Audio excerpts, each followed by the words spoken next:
Okay sir. Okay sir. हाँ हाँ। हाँ यस सर।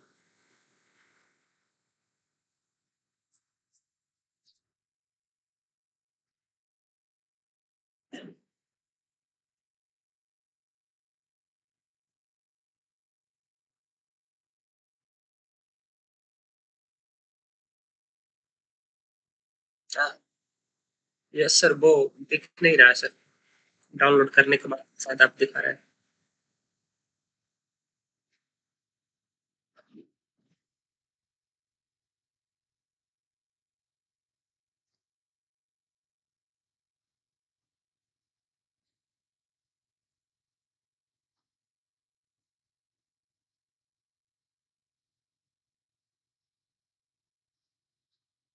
हाँ यस सर।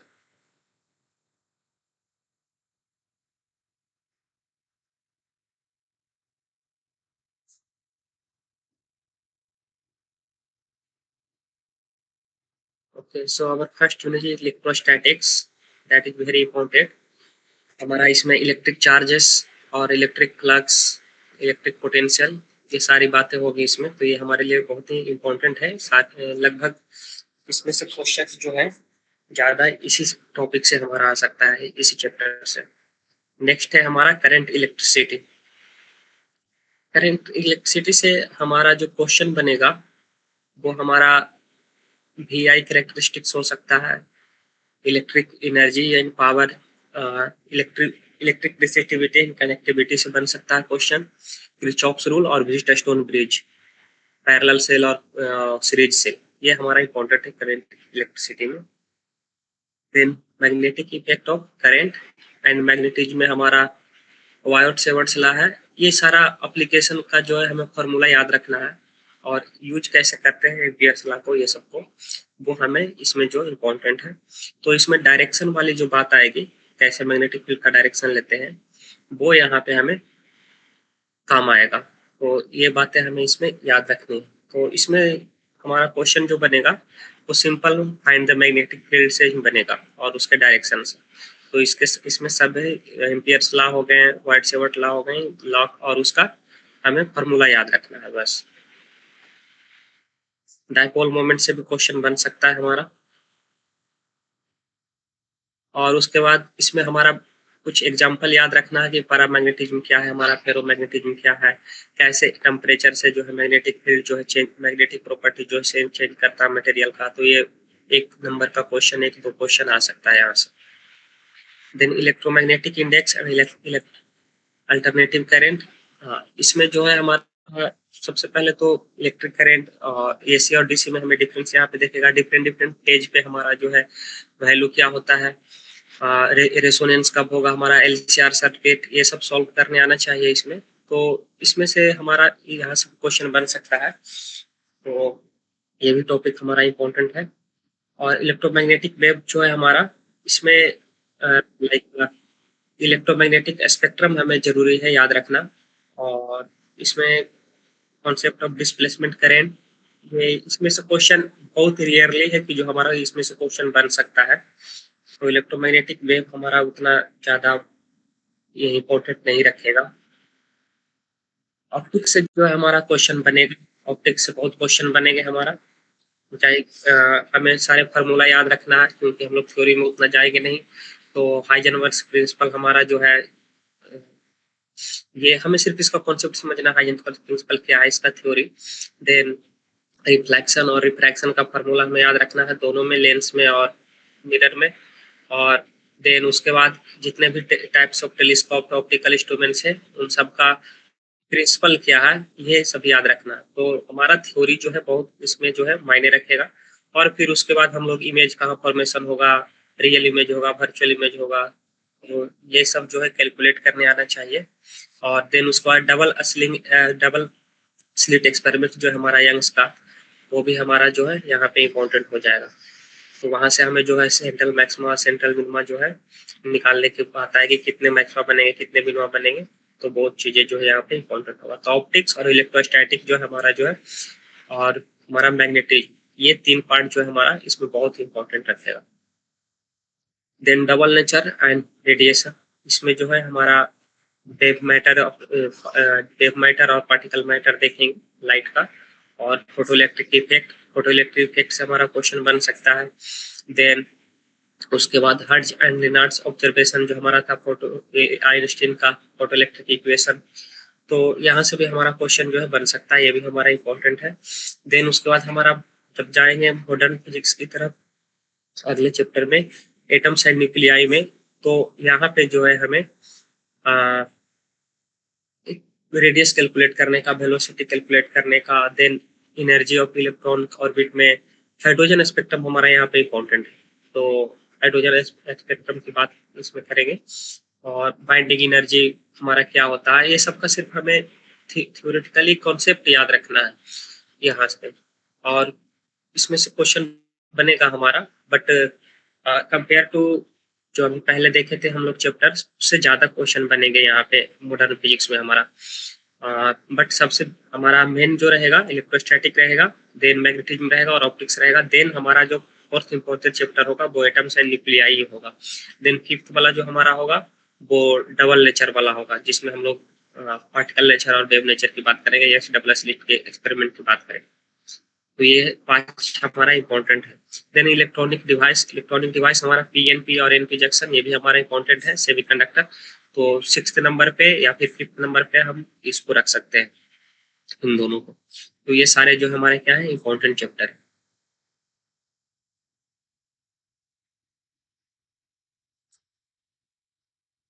ओके, सो यहाँ पे सिर्फ 12th का ही सिलेबस है सर, 11th का नहीं है।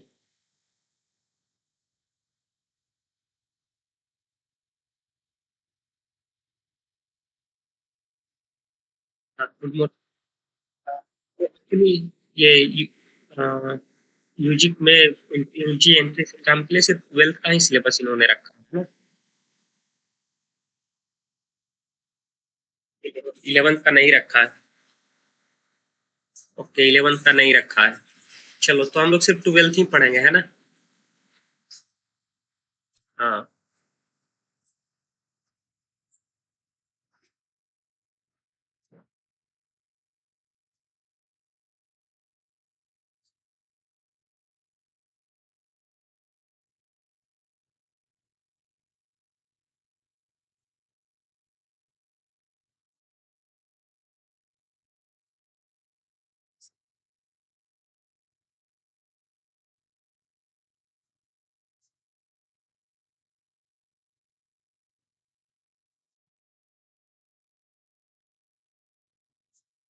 नहीं नहीं सर, सिर्फ एनसीईआरटी थ्योरी के लिए जो हमारा एनसीईआरटी सिलेबस है, उस एनसीईआरटी सिलेबस को पढ़ना है और प्रीवियस ईयर लगाना है, और उसके बाद अगर कोई ऑब्जेक्टिव बुक है लाइक डिफरेंस एग्जाम्स का, वो देख सकते हैं, इससे ज्यादा नहीं करना है सर। सबसे बेसिक, सबसे कम समय में सबसे ज्यादा जो हमें करना है, एनसीईआरटी के चैप्टर के लास्ट में हमारा जो इंपॉर्टेंट पॉइंट दिया हुआ रहता है, नोट्स रहता है, उन सबको देख लेना है, सारे एग्जाम्पल्स को देख लेना है, और उसके बाद पी बाई क्यू बनाना है, इससे ज्यादा कुछ करना नहीं है, फॉर्मूला याद रखना है बस।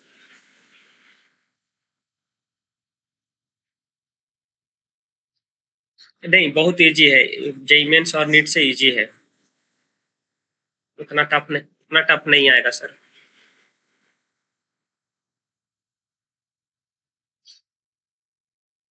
हाँ, नीट वाला बना सकते हैं।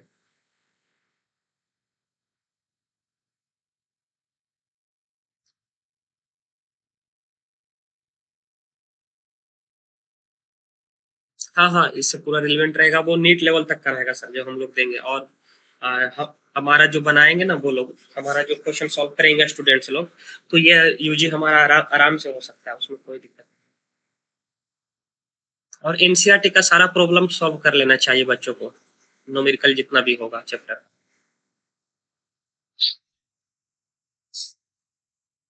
क्वेश्चन तो हम लोग प्रोवाइड कराएंगे सर। हाँ, एडू बायोलॉजी पे ही।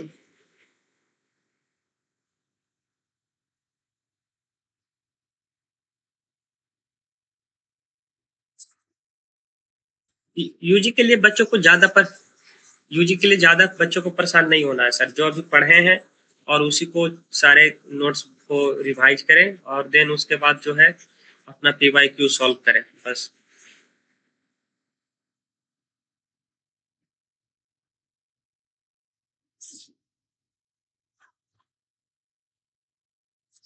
नहीं, उसका बिना हो सकता है हमारा यहाँ पे, ऐसा कुछ नहीं है।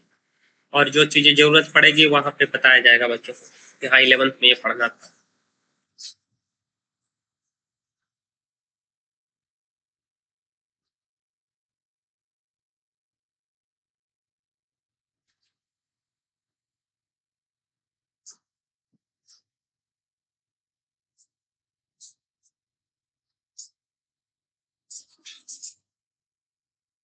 तो इसको हम लोग जो है प्रॉब्लली इसको गो थ्रू कर लेंगे हम लोग।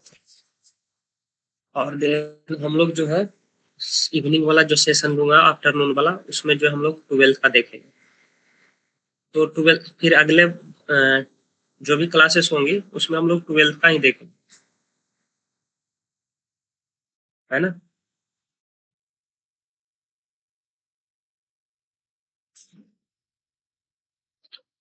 हाँ, सो वर्क एनर्जी पावर में कहाँ तक हम लोग पहुंच गए थे?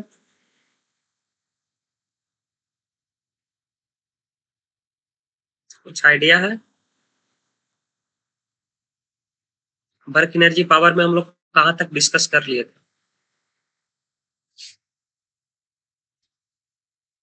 अच्छा, वर्क निकालना बता दिए थे।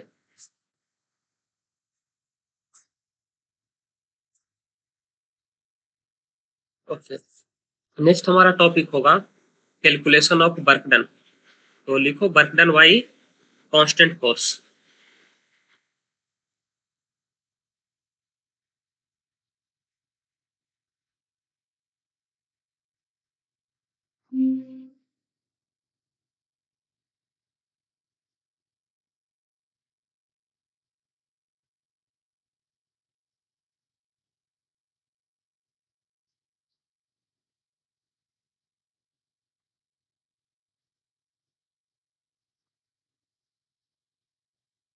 Block of mass 5 kg,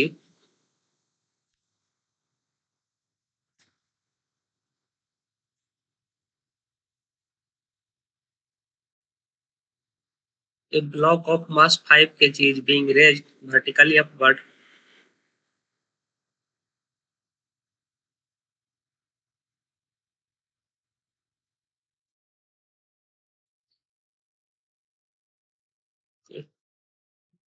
question है प्लीज। ये रहा क्वेश्चन अपना।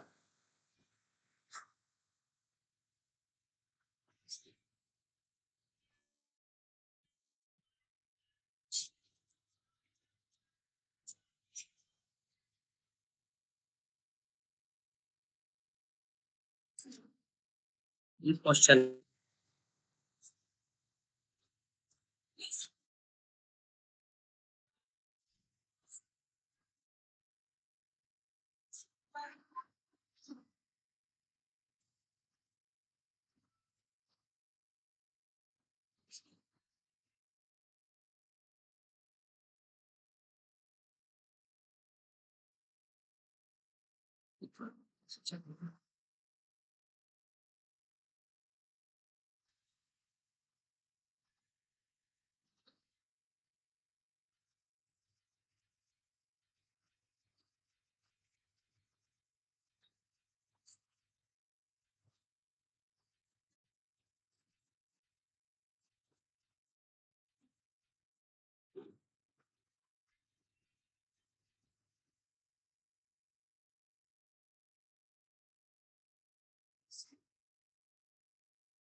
नहीं, ये कॉन्स्ट हाँ ये कांस्टेंट वाला है। इसमें एक कॉन्सेप्ट अलग लगेगा। फार्मूला हम वही रखेंगे कि एफ इंटू डी, बट इसमें तुमको फोर्स सबसे पहले कैलकुलेट करना पड़ेगा।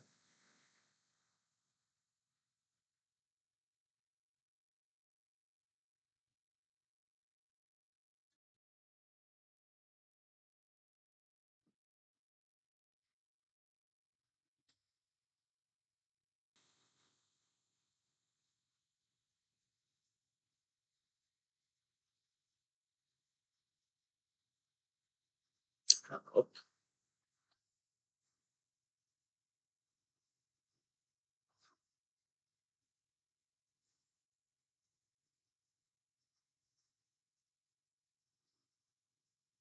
चलिए, इस क्वेश्चन को भी ट्राई कर सकते हो।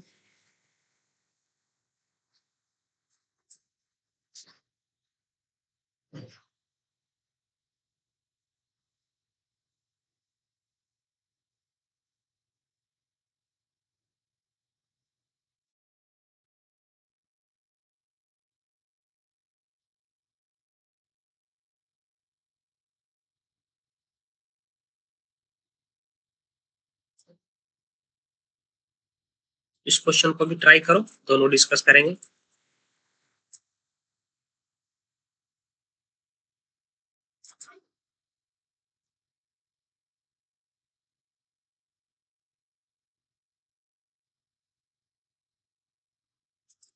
एक इजी वाला मैं बता देता हूँ, ये वाला बनाओ।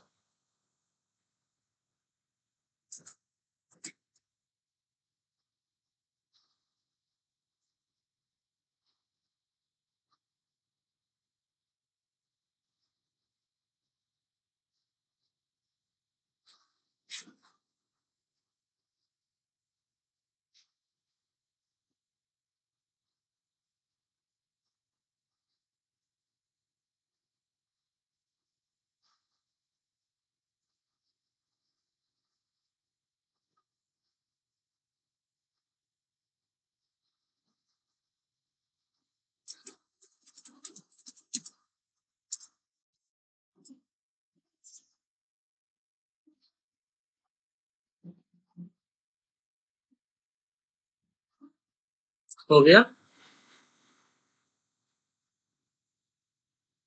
हाँ, कैसे बनाया मुझे बताओ, आंसर मुझे नहीं पता, बनाऊंगा तो पता चलेगा मुझे।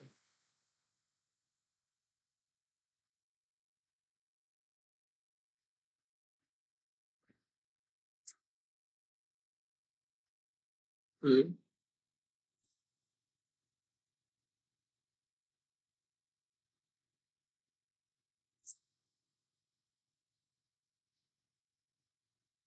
ओके।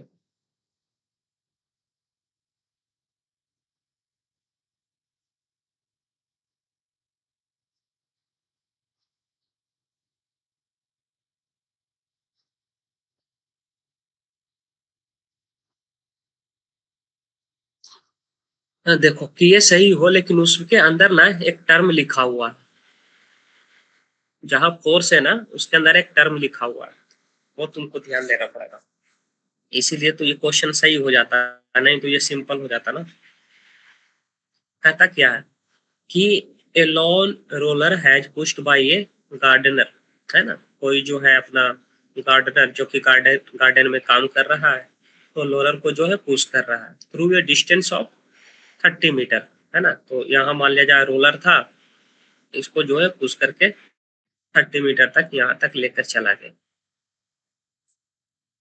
ठीक है। What will be the work done by him, वो गार्डनर जो है क्या काम करेगा इस लोरर पे, if he apply a force of 30 kg, यानी ये जो फोर्स अप्लाई कर रहा है इस पे, वो फोर्स का जो वैल्यू है वो है हमारा 30 kg WT। तो तुम फोर्स में पढ़े होगे कि फोर्स को हम लोग इस तरीके से भी लिखते हैं। फोर्स को हम लोग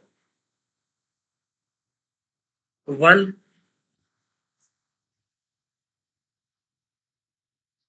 लाइक ऐसे भी लिखते हैं हम लोग। वेट का मतलब, यहाँ पे जो WT का मतलब है वो है हमारा वेट। ठीक है। या इसी को हम लोग बोल देते हैं किलोग्राम वेट, और सिंपली इसी को लिखते हैं शॉर्टकट में KGF, है ना। के जो है जी के साथ रहेगा और एफ जो है अपना अलग होता है, तो इसी को हम लोग बोलते हैं। या फिर सिंपल कहीं कहीं जो है ये तीनों को तीनों जो है तुम्हारा ऐसे लिखा रहेगा KGF। इसका मतलब क्या होता है? इसका मतलब होता है कि हमारा जो है ये KGF जो हमारा ये फोर्स का यूनिट है, मास का नहीं है, ठीक है। तो 1 kg WT का मतलब होता है हमारा कि वेट जो है 1 किलो मास का अंडर द ग्रेविटी, है ना। मतलब कोई ऑब्जेक्ट है जिसका मास 1 kg है, ठीक है, तो उसके ग्रेविटी के अंदर में, मतलब due to the influence of gravity कितना वेट होगा, ठीक है। तो इसका मतलब सिंपल ऐसे है कि हमारा जो है 1 kg का ऑब्जेक्ट है, ठीक है, और इस पे ग्रेविटी जो है लग रहा है, ठीक है, यानी जी जो है लग रहा है, तो इसका जो है टोटल ये मास है, इसका इसका ये मास है, तो इस पे जो टोटल वेट हो जाएगा वो कितना हो जाएगा, m इंटू जी। और वेट हमारा क्या होता है, ए टाइप्स ऑफ फोर्स, ये मास नहीं है, ये फोर्स है वेट हमारा, यही वेट और हमारा मास में डिफरेंस है। तो हमारा 1 kg, है ना, और इंटू जी का वैल्यू ले लो 9.8, इसको सिंपल कैलकुलेशन के लिए हम लोग 10 ले लेते हैं, है ना। तो ये हमारा जो है 10 न्यूटन का क्या हो जाता है, फोर्स हो जाता है। या फिर हमारे पास क्या, अगर एफ लिख रहे हैं तो ये 9.8 नहीं रखेंगे, ठीक है, इसीलिए यहाँ पे जो रखा गया है वो वेट, और वेट जो हमारा क्या है, नथिंग बट हमारा क्या है, KGF। तो एफ को हटा, ये एफ को हटाने के लिए हम लोग क्या रखेंगे, 9.8 रखेंगे, या सिंपली हम लोग 10 रखेंगे, ठीक है। अब फोर्स निकालो तुम, तो फोर्स तुम्हारे पास कितना है, 10 kg WT, और 1 WT में हमारा कितना होता है, 9.8 या 10, तो यहाँ पे 10 रख दो, सो 3 इंटू 10, और ये पूरा किस में कन्वर्ट हो जाएगा, ये न्यूटन में चला जाएगा, है ना। तो हमारा ये जो है न्यूटन। अब जो हमारा फोर्स का वैल्यू आएगा 300 न्यूटन। अब तुम सिंपल फार्मूला पे रख दो, जो हम लोगों ने फार्मूला पढ़ा है, W equal to F D cos theta. अब इस पे रख के कैलकुलेट कर, ठीक है, समझ में आया ना। हाँ, अब उसके बाद जो है, तो बाकी आंसर तुम देख लेना, है ना। कॉस थीटा का वैल्यू 60 डिग्री है तो 1/2 हो जाएगा, और ये 30 है तो 15, सो 15 इंटू 3 तो हमारा 45, तो 4500 हो जाएगा, और वो फोर्स बैकडन होगा तो जूल में चला जाएगा, तो 4500 जूल। अब नेक्स्ट क्वेश्चन जो है हमारा डिस्कस करें। अच्छा, question, A block of mass 5 kg being raised vertically upward. तो ऐसे सोचो कि तुम 5 kg का कोई ऑब्जेक्ट लेकर के उसको ऊपर की तरफ उठा रहे हो with the help of a string attach to it, मतलब ऐसे धागे से किसी चीज को कैसे झोले को उठाते हैं, है ना। तो वैसे ही तुम स्ट्रिंग से जो है वो लगा हुआ है और स्ट्रिंग को तुम उठा रहे हो। It rise with acceleration of 2 meter पर सेकेंड स्क्वायर। उसको जब तुम उठा रहे हो तो कुछ मोशन होगा उस ऑब्जेक्ट में, तो उसका जो एक्सेलरेशन है वो 2 मीटर पर सेकेंड स्क्वायर का दिया हुआ है। Find the work done by the tension, है ना। टेंशन मींस जो स्ट्रिंग के द्वारा हम खींच रहे हैं ना ऊपर की तरफ, तो स्ट्रिंग में क्या आएगा, हमारा जो है टेंशन डेवलप होगा, ठीक है, खिंचाव जिसको बोलते हैं, तो खिंचाव डेवलप होगा। तो उस स्ट्रिंग के द्वारा कितना वर्क डन किया जाएगा, किस पे, हम तो स्ट्रिंग को खींच रहे हैं, स्ट्रिंग किसको खींच रहा है, ऑब्जेक्ट। तो वर्क कौन कर रहा है यहाँ पे, हम एक्चुअली में हम कर रहे हैं, बट वो स्ट्रिंग जो है क्या कर रहा है हमारा, वो भी वर्क कर रहा है, क्योंकि उसमें जो है टेंशन डेवलप हो रहा है, जिसके कारण वो ऑब्जेक्ट को जो है ऊपर की तरफ खींच रहा है। तो हमारा ब्लॉक जो है डिस्प्लेस हो जाता है हमारा सरफेस है वर्टिकली अपवर्ड 2.5 मीटर तक। तो हमें क्या करना, पता करना है, फाइंड करना है work done and the work done by the gravity. तो ग्रेविटी क्या कर रहा होगा, ग्रेविटी जो है अपोज कर रहा होगा, है ना। जब ऊपर खींच रहा होगा ऑब्जेक्ट तो वो ग्रेविटी क्या कर रहा होगा, अपोज कर रहा होगा कि ऊपर ऑब्जेक्ट ना जाए। तो इसका कारण है कि स्ट्रिंग जो है, यानी हमने जो है इसके इन्फ्लुएंस में हमने किया वर्क, ग्रेविटी के इन्फ्लुएंस में, है ना। और उसके बाद नेट वर्क डन भी पूछ रहा है, ठीक। तो नेट वर्क डन करने का मेरा मतलब हुआ कि work done by the string और वर्क डन बाय द तुम्हारा weight of the object, that means gravity. ठीक है, तो ये क्वेश्चन का सारांश है, ये हमारा क्वेश्चन कह रहा है। तो इसको बनाओगे कैसे? तो हमारे पास जो है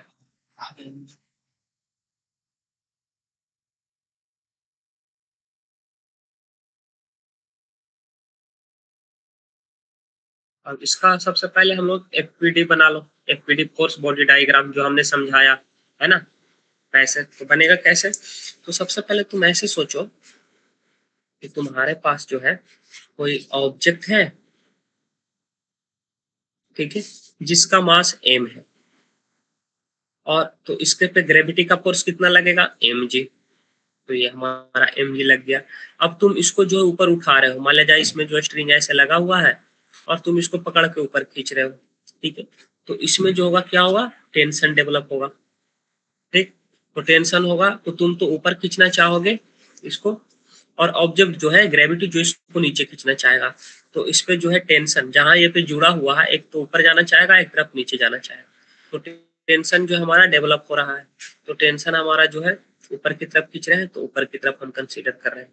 ठीक है, तो टेंशन हमारा ऊपर लग रहा है, और बॉडी जा किधर रहा है? बॉडी जा हमारा रहा है ऊपर की तरफ, यानी एक्सेलरेशन जो हमारा क्या है? ऊपर की तरफ। ठीक है, तो अब फर्स्ट हम देखेंगे कि टेंशन आखिरकार डेवलप कितना हुआ, हमने जो फोर्स लगाया। ठीक है, और बॉडी का मास जो है वो क्या है? 5 kg है। तो इस बार तो हमारा WT कुछ है नहीं। ठीक है, इस तरीके से। तो सबसे पहले जो है हमें, हमारे पास टी का वैल्यू पता नहीं है, हमने कितना स्ट्रिंग पे फोर्स लगाया है, इधर कितना खींचा है वो वैल्यू पता नहीं है, तो हम टी का वैल्यू पता करेंगे। टी का वैल्यू कैसे पता करेंगे? टी का वैल्यू हम पता करेंगे, हमारा न्यूटन सेकेंड लॉ है। न्यूटन सेकेंड लॉ कहता है कि एफ नेट जो होता है कोई ऑब्जेक्ट पे जितना प्रकार का फोर्स लग रहे हैं सबका सम ले ले, और उसका इक्वल टू हमारा क्या होता है? बॉडी का मास इनटू एक्सेलरेशन, है ना। तो एक्सेलरेशन हमारा किधर है? ऊपर की तरफ है। ठीक है, बॉडी का मास कितना है? 5 kg है, और एफ नेट है क्या है, मतलब कौन कौन से फोर्स इस पे लग रहे हैं? तो हम तो लगा रहे हैं स्ट्रिंग पे। ठीक है, तो स्ट्रिंग के अंदर टेंशन डेवलप हो रहा है वो मास के कारण, तो अब अपना फोर्स हम कंसिडर नहीं करेंगे क्योंकि हम स्ट्रिंग पे लगा रहे हैं, ऑब्जेक्ट पे नहीं। स्ट्रिंग अब ऑब्जेक्ट पे लगा रहा है, तो एक फोर्स हमारा टी लग रहा है और एक ग्रेविटी का mg लग रहा है। अब देखो ज्यादा फोर्स कौन सा लग रहा है, तो ऑब्जेक्ट ऊपर जा रहा है, इसका मतलब ज्यादा वाला कौन है? टेंशन है। तो टी ऊपर है ना, माइनस ये नीचे लग रहा है इसीलिए माइनस, माइनस mg ग्रेविटी का फोर्स mg ले लिए, इक्वल टू ऑब्जेक्ट का मास कैपिटल M हमने लिखा है, और एक्सेलरेशन का वैल्यू हमारे पास दिया हुआ है, कितना है वो?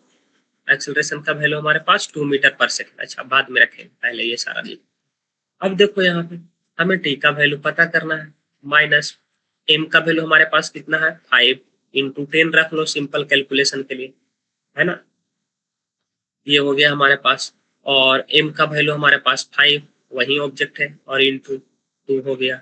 अब देखो t का वैल्यू कितना हो जाएगा, इसको इधर जो है भेज दो, तो t का वैल्यू हमारे पास 10 और प्लस 50, तो टोटल कितना हो गया? 60 न्यूटन। ठीक है, हाई टाइप्स ऑफ फोर्स, तो फोर्स का ऐसा यूनिट न्यूटन। अब न्यूटन हो गया, अब हमें फोर्स कैलकुलेट हो गया। ठीक है, तो अब हम निकालेंगे work done by the tension, है ना। Work done by the tension निकाल लेते हैं कि वर्क डन जो है टेंशन ने कितना किया ऊपर बॉडी को खींचने में। तो work done by the string जिसको बोल रहे हैं स्ट्रिंग, स्ट्रिंग पे ही तो टेंशन डेवलप हो रहा है, तो कितना ऊपर लेकर गया है? तो फोर्स लगा 60 न्यूटन, और ऊपर कितना लेकर गया है, कितना वैल्यू था? 2.5। तो हमारे पास कितना हो जाएगा वैल्यू? इसको मल्टीप्लाई कर दो, ये हमारा क्या आ जाएगा? ये जूल में आ जाएगा। ठीक है, मल्टीप्लाई करके बताओ। हमें इसमें एक और भी निकालना है कि work done by the gravity, है ना। हमें टेंशन के द्वारा नहीं निकालना था, हमें ग्रेविटी के द्वारा निकालना था, बट हमने टेंशन निकाल दिया, स्ट्रिंग का फोर्स निकाल दिया, तो हमने उसका भी वर्क डन निकाल दिया। ठीक है, इसका यूज करेंगे, कहाँ करेंगे वो मैं बताता हूँ।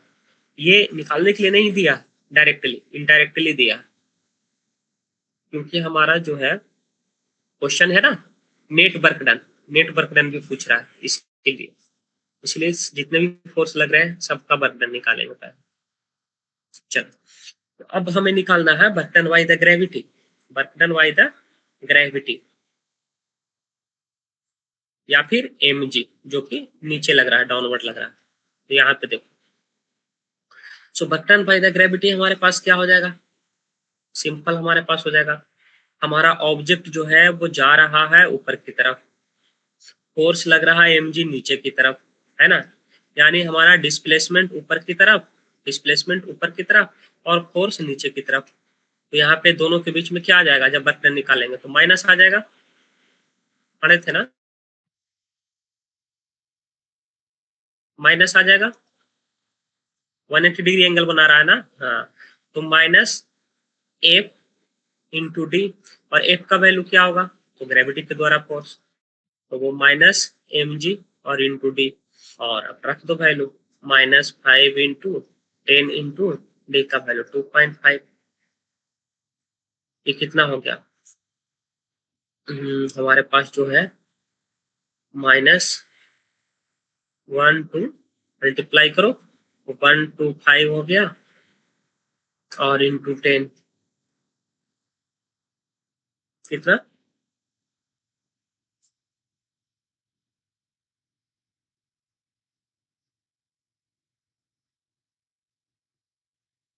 इतना आया क्या, देखो मल्टीप्लाई करके,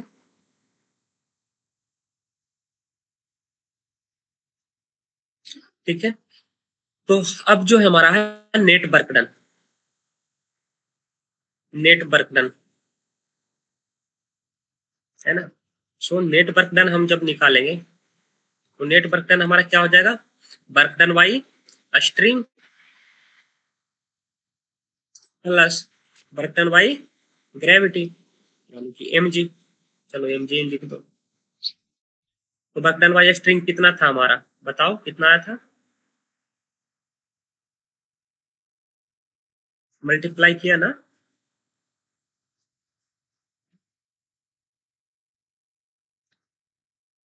किधर चला गया, मल्टीप्लाई नहीं किया तुमने, ये 150 हो जाएगा ना, 150 किलो हो जाएगा, 150 हो जाएगा ना, सो 150 और माइनस 125 करो, क्योंकि ये माइनस है इसका वर्क इसके द्वारा, तो बचा कितना, -25 जो, सॉरी प्लस, ठीक है। तो नेट वर्क कितना हुआ, +25, इसका मतलब क्या कि मतलब नेट वर्क पॉजिटिव आना भी चाहिए, क्योंकि ऑब्जेक्ट क्या गया है, ऊपर की तरफ गया है ना, तो इसका मतलब कहीं ना कहीं हमने ज्यादा फोर्स लगाया है तभी ऊपर की तरफ गया है, नहीं तो नहीं जाता ऑब्जेक्ट ऊपर की तरफ, ठीक है, तो इसलिए पॉजिटिव वर्क आएगा।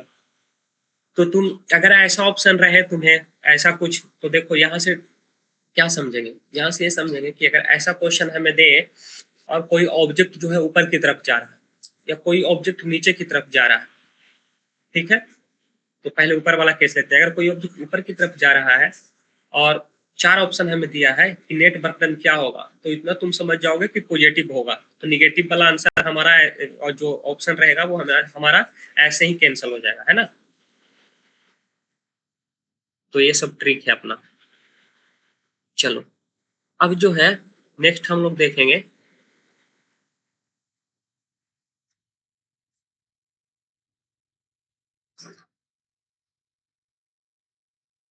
Work done by variable force,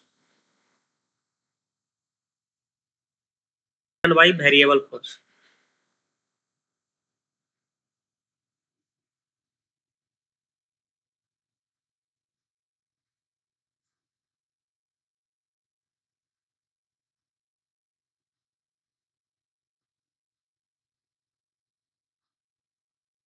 हो गया।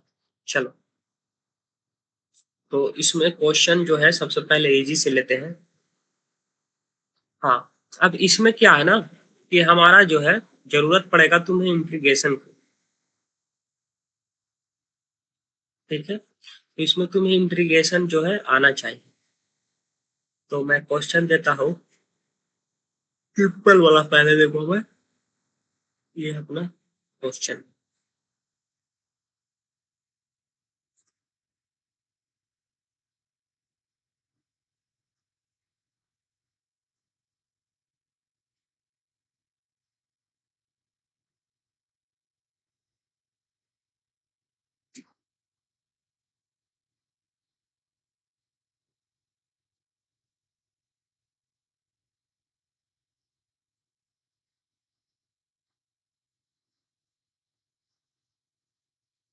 एक मिनट, इसको मुझे एडिट करना पड़ेगा। Position dependent force F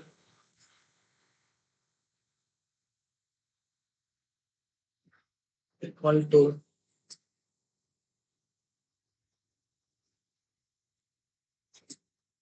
seven minus 2x plus 3x square square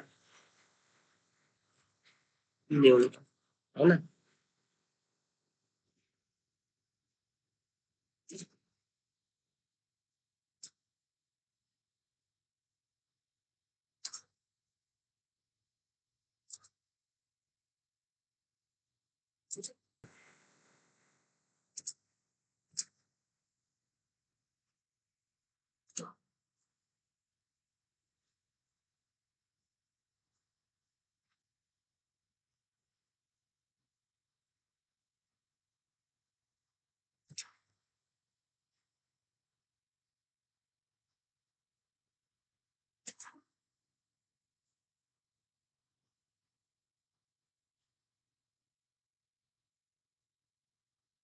position dependent force मतलब जैसे जैसे पोजीशन उसका चेंज होगा उसका फोर्स भी चेंज होगा, है ना।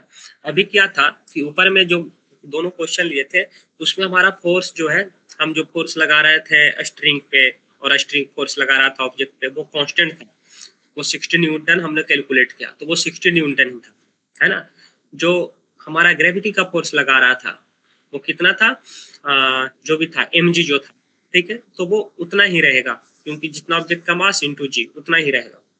लेकिन अब और जो सेकंड क्वेश्चन था हमारा कि रोलर को जो है गार्डनर क्या कर रहा है, वो पुश कर रहा था, तो उसके पास जितना पावर होगा, जितना उसके पास कैपेसिटी होगा उतना ही वो पुश कर पाएगा, ठीक है।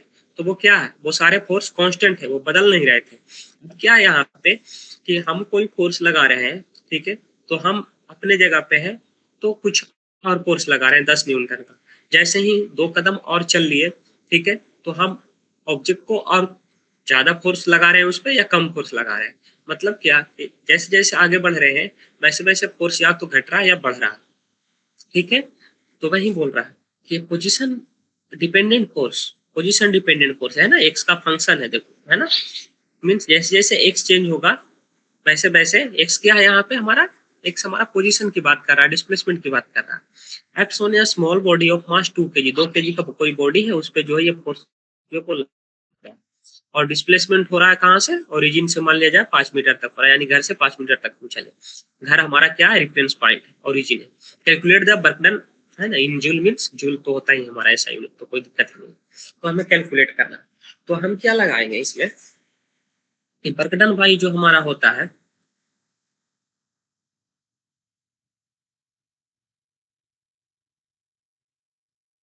Work done by variable force जो हम लिखते हैं,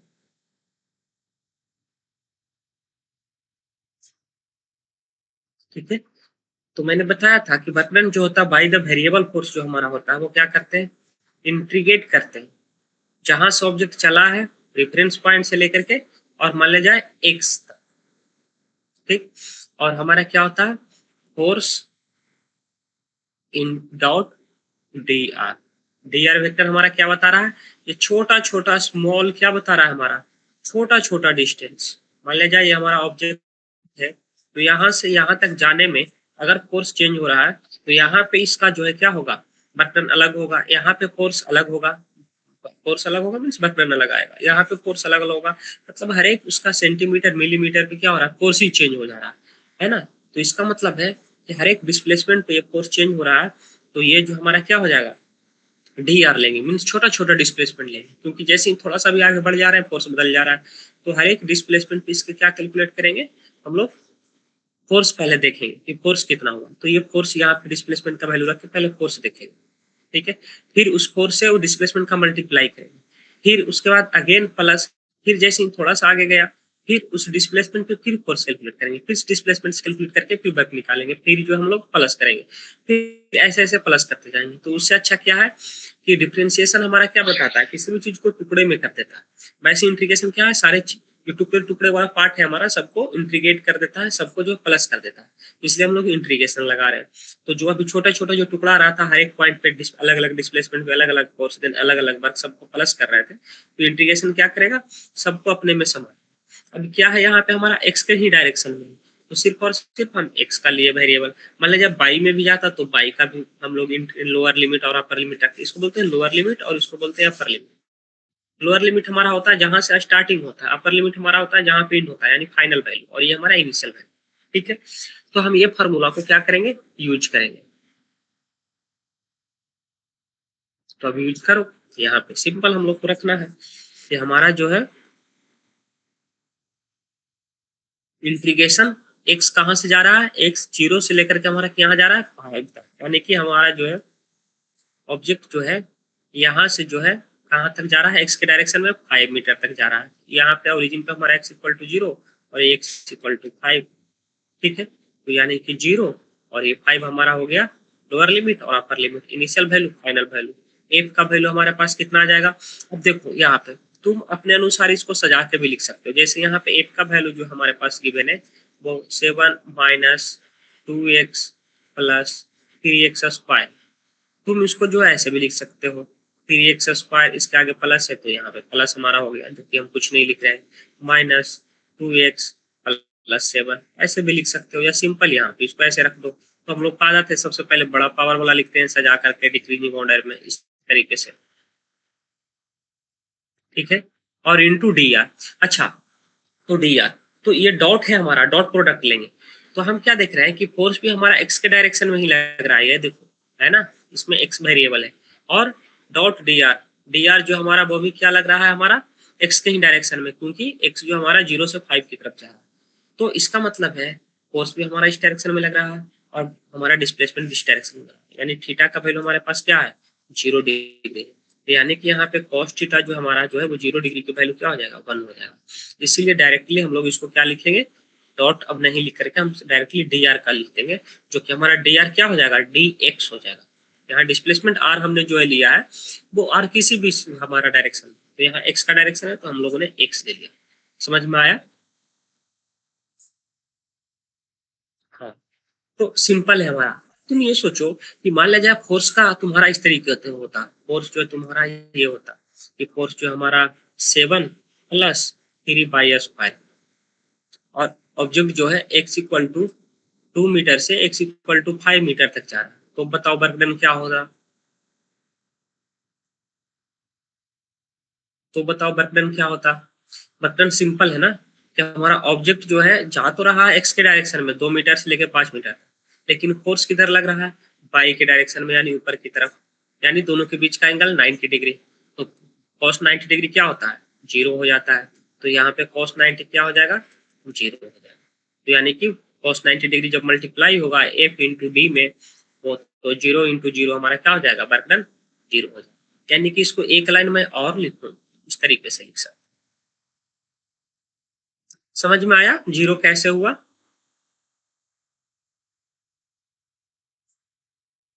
तो इसको जो है मैं और अच्छे से लिख देता हूँ।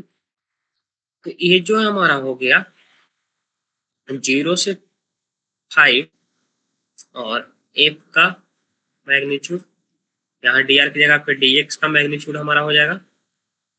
ठीक है, या सिंपल डी एक्स, और हमारे पास कॉस 0 डिग्री। तुम्हें ज्यादा समझ में आएगा क्यों कॉस 0 डिग्री हुआ यहाँ पे, और इसका वैल्यू जो हमारा क्या आ जाएगा, 1 हो जाएगा। ठीक है, अब सिंपली जो है यहाँ पे सबका जो है वैल्यू पुट करो। हमारे पास जो है 3x² प्लस या माइनस माइनस 2x प्लस 7 और इंटू dx, ये हो गया। अब जो है इसको क्या करो, सॉल्व करो। सॉल्व कैसे करते हैं, तो इंटीग्रेशन में तुमको याद होगा कि इंटीग्रेशन में हम लोग पढ़ते हैं कि x dx का जो इंटीग्रेशन होता है हमारा, चलो x to the power n ले लेते हैं ना, इसका जो इंटीग्रेशन होता है हमारा, जब इंटीग्रेशन करते हैं तो एक पावर जो है बढ़ जाता है, पावर जो क्या होता है बढ़ जाता है, +1, और जितना पावर होता है उससे डिवाइड करते हैं, तो n प्लस, और एक कांस्टेंट हमारा c आता है ना। तो यहाँ पे तो हमें कांस्टेंट की जरूरत वैसे पड़ेगी नहीं। चलो, तो वैसे ही इसका फॉर्मूला हम यूज करेंगे। तो इसको अलग अलग भी लिख सकते हैं, 0 से 5 3x स्क्वायर dx माइनस 0 से 5 2x, माइनस मैंने बाहर ले लिया, x प्लस यहाँ पे 7 क्या है, कांस्टेंट है, तो 7 को भी बाहर ले सकते हैं, simple 0 to 5 dx, simple dx। अगर हमारे पास यहाँ पे 1 है तो 1 dx है ना, तो यहाँ पे हमारा क्या आ जाएगा, या फिर ऐसे सोचो x पे पावर 0 का वैल्यू क्या होता है, कि कोई भी वैल्यू होता है उसका पावर 0 होता है, 1 होता है, तो x पे पावर 0 तो 0 प्लस 1 डिवाइड बाई 1, तो हमारे पास क्या आ गया x, यानी कि तुम क्या देखें कि सिंपल x का इंटीग्रेशन, सॉरी सिंपल dx का इंटीग्रेशन हमारे पास क्या आया, x आया। तो यहाँ पे सिंपल dx का इंटीग्रेशन क्या आएगा, x आएगा। यहाँ पे देखो 3 हमारा कांस्टेंट है, इसको बाहर आ जाएगा हमारे पास, तो सिर्फ और सिर्फ एक्स स्क्वायर का क्या हो जाएगा, वैल्यू रखो, तो 2 प्लस 1 डिवाइड बाई 3, 2 प्लस 1 यानी कि 3, और ये x का हमारे पास x पे पावर 3 हो जाएगा, है ना। फॉर्मूला रखो, इनका वैल्यू यहाँ पे 2 है, तो 2 प्लस 1 और डिवाइड बाई 3। अब यहाँ पे लोअर लिमिट अपर लिमिट रखेंगे हम लोग, माइनस 2 इधर भी बाहर आ जाएगा, कांस्टेंट, कांस्टेंट का इंटीग्रेशन नहीं होगा कुछ, यहाँ पे x पे पावर 1 है तो x पे पावर 2 हो जाएगा और डिवाइड बाई 2 हो जाएगा, और 0 से 5, और अभी हमने बताया dx का क्या होता है, सिंपल x होता है, प्लस 7 और एक dx का x 0 to 5, ठीक है। अब देखो सबसे पहले कौन सा लिमिट पुट करते हैं, सबसे पहले अपर लिमिट। अब जो भी ये अपर लिमिट आएगा वो वेरिएबल में आएगा, इसमें रखाएगा x में, है ना। जो भी अपर लिमिट आएगा या लोअर लिमिट जो भी आएगा वो x में रखाएगा। इसका मतलब है 2 हमारा कांस्टेंट है, 3 हमारा कांस्टेंट है, तो 1/3 यहाँ से हम बाहर निकाल सकते हैं, 1/3 बाहर निकाल लिया। अब जो है हम लोग क्या रखेंगे, लिमिट पुट करेंगे, तो सबसे पहले अपर लिमिट रखते हैं। तो अपर लिमिट क्या है, x की जगह पे 5 रखेंगे, तो 5 का क्यूब हो जाएगा, माइनस फिर लोअर लिमिट x की जगह पे 0, तो 0 का क्यूब हो जाएगा, फिर उसके बाद माइनस ये 2 हमारा बाहर आ जाएगा क्योंकि कांस्टेंट है, तो डिवाइड में है तो डिवाइड में ही रहेगा, ये हमारे पास 5 का स्क्वायर हो जाएगा माइनस 0 का स्क्वायर हो जाएगा। इसके बाद यहाँ पे देखो प्लस 7, यहाँ पे 5 रखेंगे x की जगह पे, पावर 1 है तो 1 रहेगा, और माइनस 0। अब इसको कैलकुलेट कर लो, अब तो इजी हो गया। तो अब इसको कैलकुलेट करोगे तो हमें क्या आएगा वैल्यू, ये तो हमारा कैंसिल हो गया, ये भी हमारा कैंसिल हो गया, ठीक है। तो ये 0 का क्यू तो 0 हो जाएगा, तो सिर्फ 5 का क्यू 125, 5 का स्क्वायर माइनस में आएगा क्योंकि माइनस है ऑलरेडी, है ना, इसका तो 0 ही रहेगा, तो 25, और ये हमारा कितना हो जाएगा, प्लस 35, और ये सब किस में आएगा, जूल में आएगा, क्योंकि हमारा फोर्स किस में था, न्यूटन में था, और डिस्प्लेसमेंट हमारा मीटर में था, तो बर्तन जो आएगा हमारा क्या आ जाएगा, जूल में। यहाँ पे वैल्यू लिख लो, इजी था ना।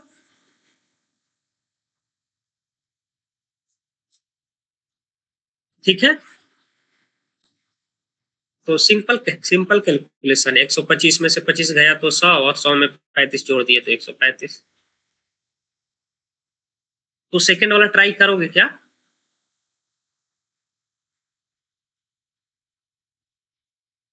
हाँ करो, अभी 1 मिनट में तो बन जाएगा।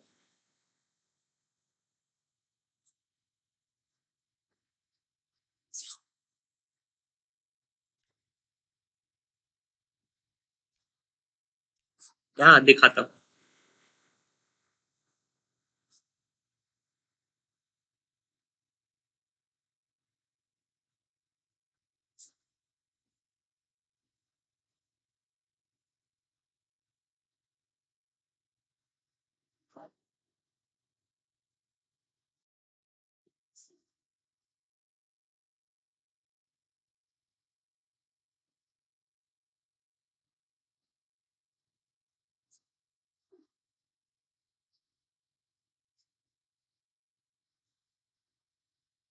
ये तो ऊपर वाले से भी सिंपल है।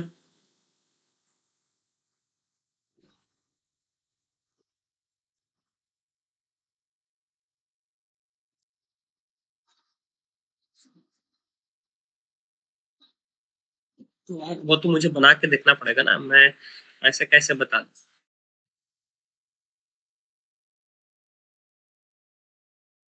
1 से 2 मीटर तक जा रहा है। अब फोर्स था हमारे पास 2 प्लस एक्स, और जा कहां से कहां तक रहा था? एक्स इक्वल टू 1 से लेकर के 2 तक, यही था ना? तो निकाल लो बर्तन, एक डी एक्स, ठीक है, इंटीग्रेट करो इसको, ये हमारा टोटल बर्तन हो जाएगा डब्लू, ये हमारा 1 से लेकर 2 हो जाएगा।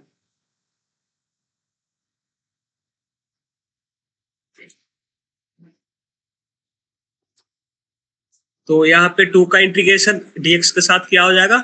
2x हो जाएगा, है ना? प्लस x का इंटीग्रेशन क्या हो जाएगा? एक्स स्क्वायर बाई 2 हो जाएगा, क्योंकि x पे पावर 1 है तो एक पावर ऐड होगा और डिवाइड बाई 2 हो जाएगा, और 1 से 2, ये लो रख लो सबका वैल्यू। तो यहाँ पे x के जगह पे जब 2 रखोगे तो 2, और -1 करोगे तो 1, सो 2 इंटू 1 2 हो गया। समझ में आया? हाँ बिल्कुल, बहुत इजी।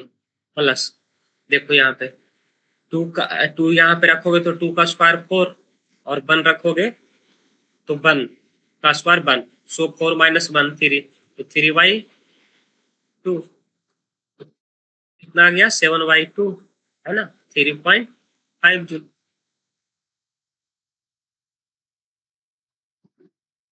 हाँ कोई नहीं, है ना? तो ऐसा करना। अब समझ में आया ना ये कैसे मैंने रखा अपर लिमिट लोअर लिमिट? ऐसा नहीं कि मैं जल्दी जल्दी कर दिया हूँ तो तुम्हें समझ में नहीं आना चाहिए, क्योंकि ऊपर बताया एक एक करके, तो यहाँ पे तुम्हें आना चाहिए। हाँ चलो, तो एक्चुअली मैं 11th स्टार्ट कर दिया, मुझे लगा कि टोटल तुम्हें पूछेगा इंटरमीडिएट का, 11 12 दोनों, तो सिर्फ सिलेबस में तुम्हारा 12th का है, तो सिर्फ 12th पे ही फोकस करेंगे, ताकि हम लोग 3 महीने में कम से कम 3 4 चैप्टर जो है कंप्लीट कर दे, क्योंकि हमारे पास जो है इलेक्ट्रोस्टैट तो हमारा बहुत ही इम्पोर्टेंट है। फिर उसके बाद मैग्नेटिज्म हमारा इलेक्ट्रिक करंट है, बट उसमें जो थ्योरी होता है ना, उसमें वही ज्यादा आएगा। तो इलेक्ट्रिक करंट में हमारा एक तो हमारे पास ड्रिफ्ट वेलोसिटी वाला केस आएगा, उसका फॉर्मूला याद रखना है। हाँ, और सबसे बड़ी बात है ना, इन सब में जो है यूनिट सबका याद रखना, ठीक है? तो जितने भी तुम्हें जो भी चैप्टर तुम देखोगे, मान लीजिए मैंने इलेक्ट्रोस्टैट स्टार्ट किया तो तुम्हारा इलेक्ट्रिक फील्ड आएगा, इलेक्ट्रिक चार्ज आएगा, so electric field, electric charge, ठीक है?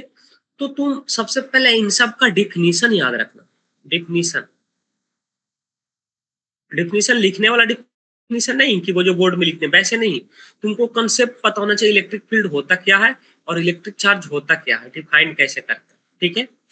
फिर उसके बाद जब ये चैप्टर जब चल रहा होगा, तो उसमें से कौन कौन से फिजिकल क्वांटिटी आए, फिजिकल क्वांटिटी मीन्स जैसे इलेक्ट्रिक फील्ड हो गया, इलेक्ट्रिक चार्ज हो गया, करंट हो गया, है ना? तो ये सब फिजिकल क्वांटिटी है। कोई कांस्टेंट हो गया, ठीक है, जैसे एप्सिलॉन नॉट की बात किया था, एप्सिलॉन नॉट की बात किया था, है ना? तो ये सब का ना तुम यूनिट देखना, यूनिट, यूनिट और डायमेंशन, यूनिट एंड डायमेंशन जो है इस सबका तुमको क्या करना है, या तो तुम्हें निकालने आना चाहिए या याद होना चाहिए, और इसका वैल्यू भी, कि वैल्यू क्या होता है, क्योंकि ऑब्जेक्टिव वाले में यही सब पूछेगा ही तुमसे। एप्सिलॉन नॉट का वैल्यू क्या होता है एयर में, वो पूछेगा, 4 ऑप्शन दे देगा, ठीक है? तो उसमें उसको डिप्थ में पढ़ाने से कोई रिलेशन ही नहीं है कि मैं तुम्हें चैप्टर को डिप्थ में जाके पढ़ाऊं, जे नीट लेवल तक, मेंस लेवल तक, बिल्कुल नहीं। तुम्हें इसीलिए मैंने बोला कि एनसीईआरटी का लास्ट में जो रिमेंबर वाला पॉइंट दिया होता है नोट्स वाला, वो वाला तुम याद रखना, वो वाला सारा को पढ़ लेना, चैप्टर खत्म होने से स्टार्ट होने से पहले जब चल रहा है तो, और स्टार्ट होने के बाद, खत्म होने के बाद वो पॉइंट पढ़ लेना। और सबसे अच्छा एग्जाम्पल एनसीईआरटी का खुद से बना लेना, एग्जाम्पल। अगर तुम्हारे पास टाइम है तो एक्सरसाइज भी बनाना है, एक्सरसाइज नहीं बना पाए कम से कम एग्जाम्पल तो बना ही लेना, और तो क्वेश्चन मैं कराऊंगा, है ना? तो एग्जाम्पल तो बना ही लेना। और सबसे बड़ी बात, हमें जो ये वाला पॉइंट जो है, तुम्हें हर एक चैप्टर में कम से कम, जैसे मैग्नेटिज्म में आएगा तुम्हारा, मैग्नेटिज्म में तुम्हारा ये वाला कांस्टेंट आएगा, ठीक है? परमिटिविलिटी का आएगा कांस्टेंट, तो इस तरीके के एप्सिलॉन नॉट, परमिटिविटी, तो ये सब जो है ना, तुम्हें उसका एसआई यूनिट और डायमेंशन याद होना चाहिए, उसका वैल्यू याद होना चाहिए। अगर याद नहीं है तो उसे निकालने आना चाहिए। ये तो निकल जाएगा, लेकिन वैल्यू तो कांस्टेंट है, तो वो तो दिया गया, वो तो याद करना है। ठीक है, तो ये सब में क्या है ना कि मान लिया जाए तुम्हारा कितना क्वेश्चन आता है फिजिक्स में यूजी का?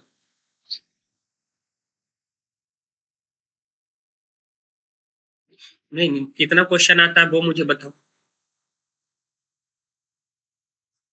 फिजिक्स का था ना, तो तुम ऐसे मान के चलो कि 5 क्वेश्चन के आसपास ऐसे रहेंगे जो कि इस पे बेस्ड रहेंगे। डायरेक्ट उसका यूनिट पूछेगा, डायमेंशन पूछेगा, या पूछेगा ये कांस्टेंट होता क्या है, या उसका वैल्यू क्या होता है। ये 3 से 5 क्वेश्चन ऐसे वाला आएंगे तुम्हारा, जो कि तुम बना सकते हो बिना पढ़े हुए। ठीक है, डेफिनेशन बेस्ड रहेंगे। बाकी तुम्हारा जो है, बाकी हम देखेंगे। बाकी तुम्हारा और जो आएगा क्वेश्चन, वो तुम्हारा इलेक्ट्रोस्टैट से रहेगा, जिसमें कैपेसिटेंस तुम्हारा इंपॉर्टेंट है। कैपेसिटेंस वाला केस भी आ सकता है, जिसमें जैसे पढ़ते जाएंगे ना तो याद आता रहेगा कौन कौन सा हमें ज्यादा हमें आएगा क्वेश्चन। तो इलेक्ट्रिक फील्ड वाले में तुम्हारे जो इलेक्ट्रिक फील्ड का ये कैरेक्टरिस्टिक क्या होता है इलेक्ट्रिक फील्ड का, तो वो जब हम डील करेंगे कि एक पॉइंट चार्ज से जो इलेक्ट्रिक फील्ड जो है सिर्फ बाहर की तरफ जाता है, पॉजिटिव चार्ज से, निगेटिव चार्ज है तो अंदर की तरफ आता है, तो वो वाला भी फिगर दे देगा। अब बोल देगा इनमें से कौन सा फिगर जो है वो सही रिप्रेजेंटेशन कर रहा है इलेक्ट्रिक फील्ड, है ना। तो वो जब प्रॉपर्टीज हम पढ़ेंगे इलेक्ट्रिक फील्ड का तो बताएंगे। ठीक है, तो ऐसा वाला सा क्वेश्चन जो है एक क्वेश्चन आ सकता है। तो जैसे जैसे मैं टॉपिक पढ़ाता जाऊंगा मैं बोलता जाऊंगा कि ये इंपॉर्टेंट है, इसको देख लेना है। और तुम्हारे पास अगर पी बाई क्यू होगा पीडीएफ में तो उसको मुझे भेज देना।